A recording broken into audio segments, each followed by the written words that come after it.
This is LOA Recon with Good Vibe Coach Jeanette Ma, where we explore the ins and outs of conscious creation to manifest our favorite dreams come true. Let's have some fun together.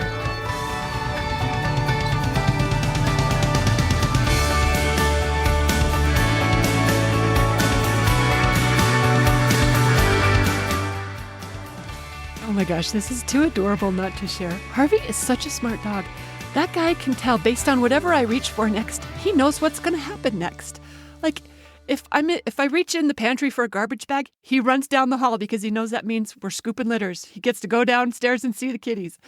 Or if I reach for a book, he goes to the sunny room because he's going to grab the spot by the window first. Or if I reach for a headset, he knows nothing exciting happening. It's time for a nap. And if I put pants on, he knows we're leaving the house. That's embarrassing.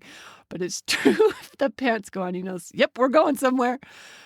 If I go to the closet, he knows one of two things are coming out of that closet, either the vacuum or a coat. And either one he's excited about, because if it's the vacuum, he knows at least a couple of kitties are going to run from it.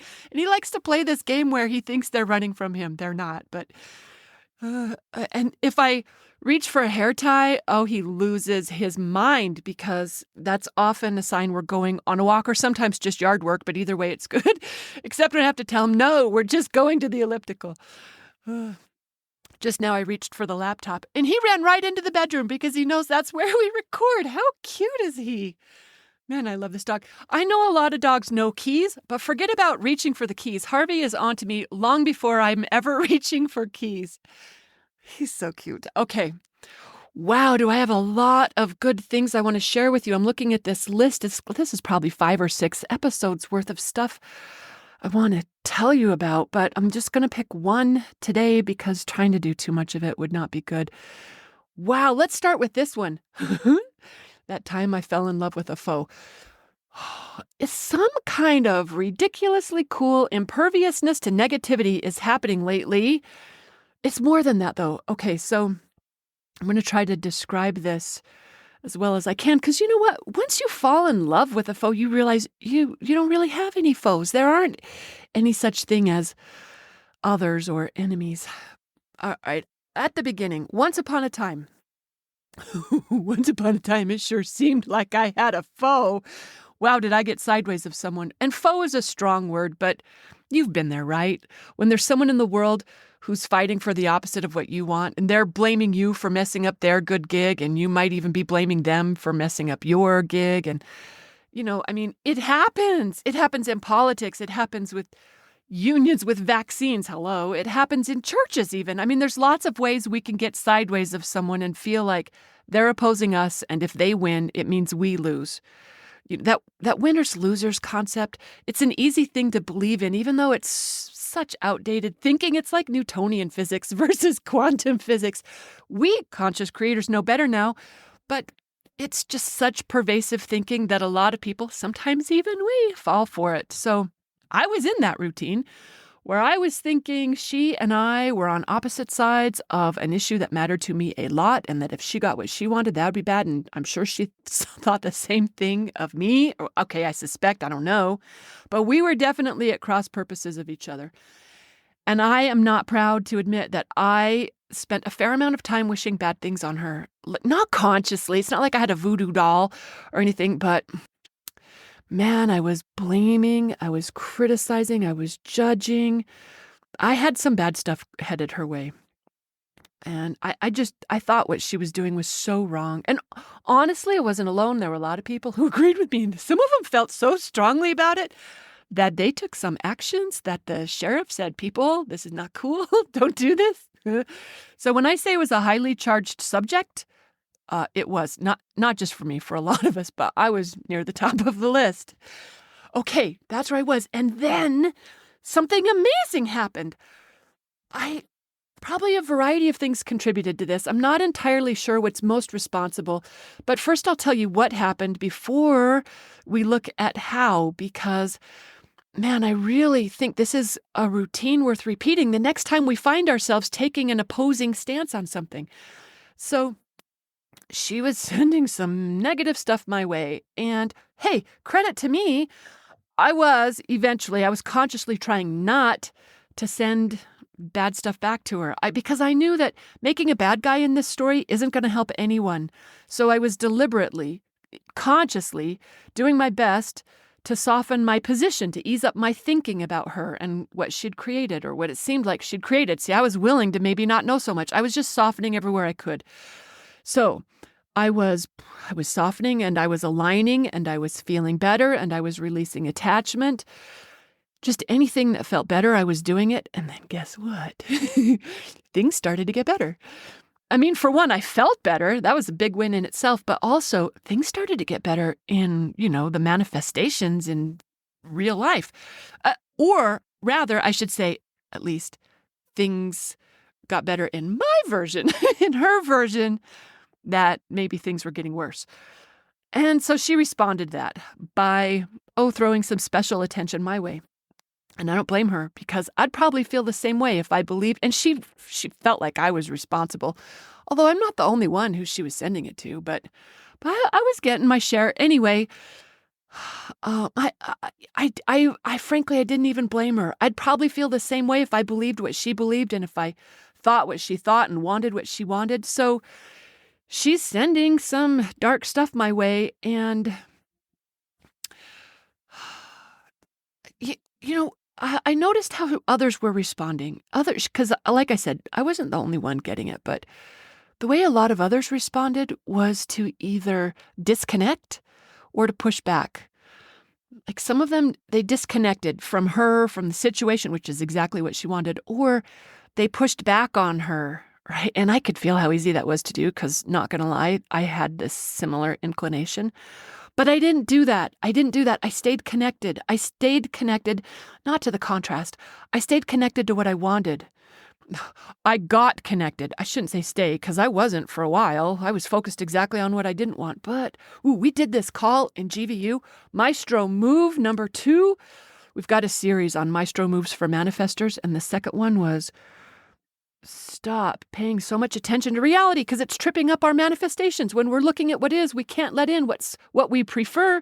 Okay, so I took some of my own medicine on that and I imagined what I wanted. And oh my gosh, that's when things were really, really moving. So I had been, in contrast, I had been focused on some other stuff, but I decided disconnection was not for me. Pushing back, obviously not.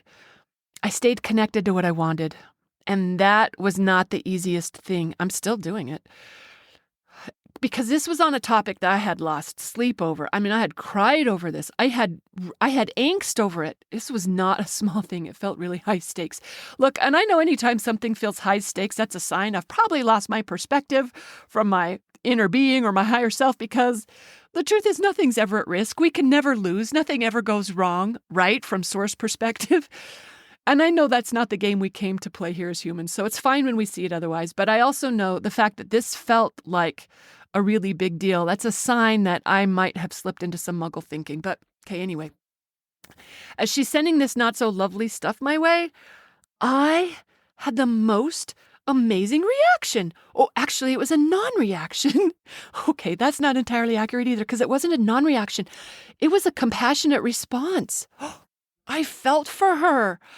I didn't give up on my desire or my alignment, but I didn't blame her for what she wanted. I didn't hate on her. I didn't wish for her to lose. I didn't even wish for her to see the error of her ways. I didn't do any of those things. And none of her negativity, none of the negativity, it wasn't just hers. There was a lot of it flowing. None of it made it in. It's like I was impervious to it. It's like it couldn't get through. I just stayed connected to my good vibrations and kept feeling good. And it didn't bother me when she was doing things to try to make me feel bad in this way or that way. I mean, she was threatening this and implying that and saying this, and she's just trying to manipulate a variety of things. But no matter what she said or did, all I felt was good. All I felt was peaceful. I just felt aligned. I kept acting from inspiration. I didn't get tripped up.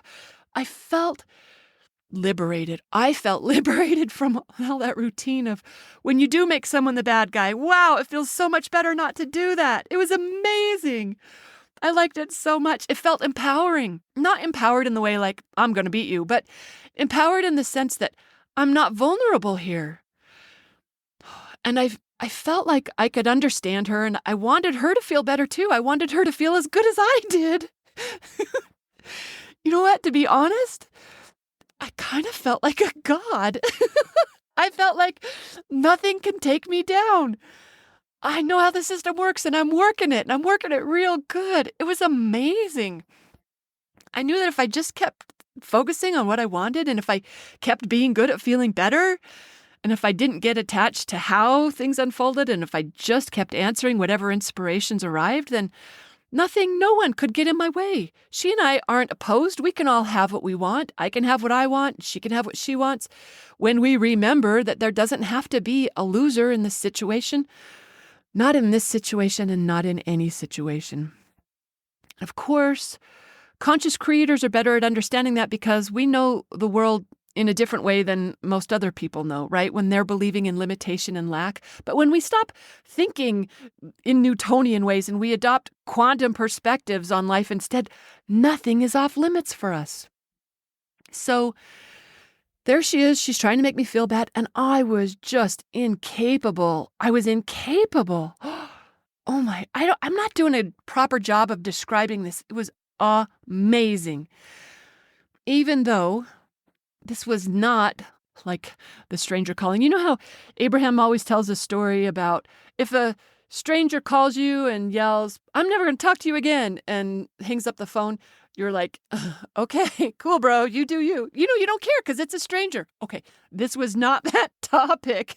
This was quite the opposite. This was something I had strong feelings about, and still all I felt was peace and love. And I know how corny that sounds. I know, but it was amazing. To be on this subject that I'd been sweating, that I'd been stressing about, that I'd been fearing and losing sleep over, to just feel so clear, so aligned. Oh my word. It was I'm not doing a good job describing it. And I felt like, you know what, I wouldn't wish the feelings that she was having on her or anyone. I took no joy in her feeling the way she apparently felt. But this isn't the first time I've landed on this. But it happened kind of organically. It's not like it was by design, though. It was by design because I've been doing a lot of things. So that's what I really wanted to talk about in this episode was how do we get there? So anyone who is listening to this and has had that experience, we would all love to hear your tips. Please comment. But I'll share a couple of things that I think might have contributed to it. I want to be clear about this so that I can do it again because I'm sure life will give me another chance. I got a strong feeling it'll give me another chance. So I'd like to get even better at this. So how did we get here? It just felt like I got this really cool vaccine to hatred. Like it just couldn't register. I couldn't feel it. I couldn't receive it. It was like I felt like some sort of Superman that the negativity couldn't get in. It was this imperviousness to someone else's bad feelings about me and their attempts to make me feel bad or change my behavior just fell off me like Teflon.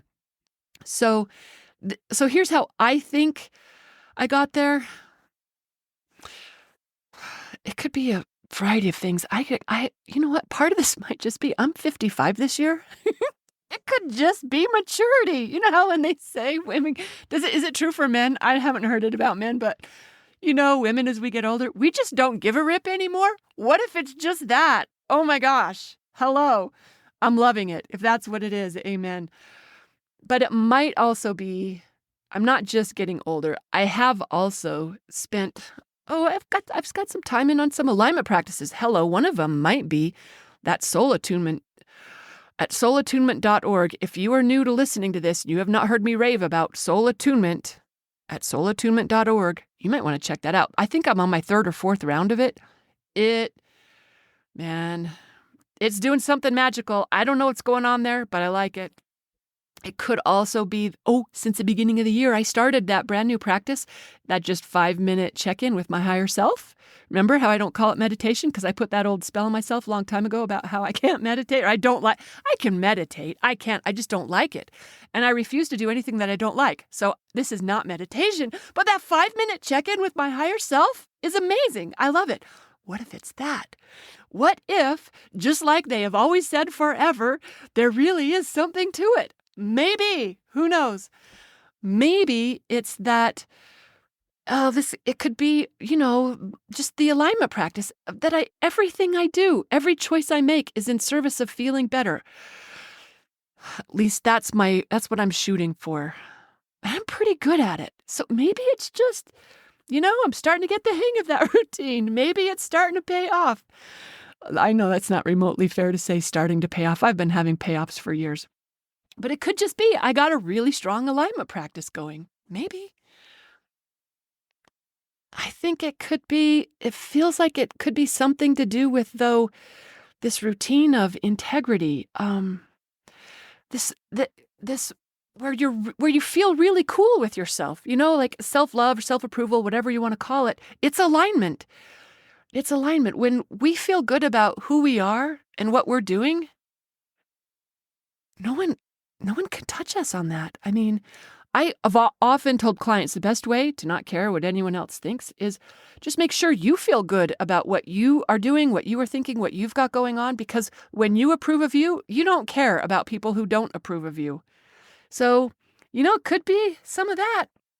But honestly, more than anything, I think this response likely comes from having a good sense of who we are, right? For those of us who can do this routine, it feels like we know who we really are, that divine, eternal being. We're made of love, by love. I know how trite that sounds, but when we're connected to our source self, it's hard to fall for the sucker punches that are intended or designed to disconnect us from that source, because we know we are eternal divine beings connected to source energy. And when we remember that, when we know that, when we practice that, when we could purposely, consciously feel that, that is powerful immunity to the crap of life, to whatever BS someone's sending your way.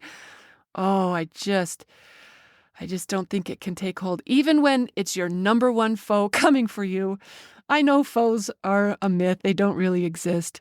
Sometimes we make them up for the game of it, for the contrast of it. But can you imagine responding like your source self? Like your source self that knows you don't have to beat them. You don't have to win because there's nothing to lose. They can't take anything away from you, not your peace of mind, not your well-being, not your worthiness, because all of that is an inside job. And it's not dependent on whatever's happening out there. That actually kind of reminds me of the way Harvey plays with the foster kittens. When I've got new foster kittens that need to learn about dogs, in case they get adopted by someone who's got a dog at home, to the foster kittens, Harvey's this giant foreign alien creature that first they're terrified of, and then they want to conquer him. And through all of it, Harvey just maintains this just amazingly still, calm presence. He holds really still. He's aware. He knows they're playing with his tail back there, that they're batting at his ear, but he doesn't move quickly because he knows that would scare them. So he lets them be kittens, but he's unflappable. He's undisturbed by them. Just completely unbothered because he knows they can't hurt him. And it isn't even that he's ignoring them, because he really likes them. He really does.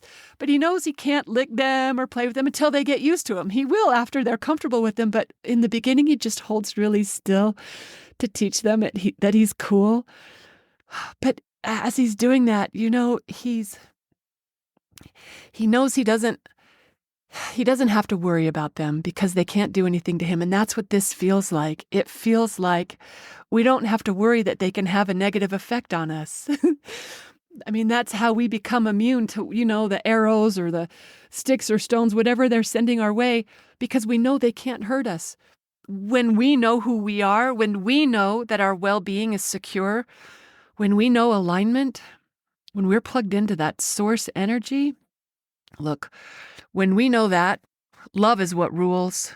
Love is what rules. And that's how I fell in love with my foe.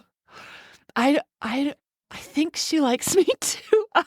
This sounds so silly to say this, but honestly, what's happening in our relationship feels like it goes in the miracle file. It really does. Wow, I'm certainly proud of me. I don't know exactly what's going on her end. Who knows? I don't know. All I know is I like this routine a lot better than the way I've done it other times.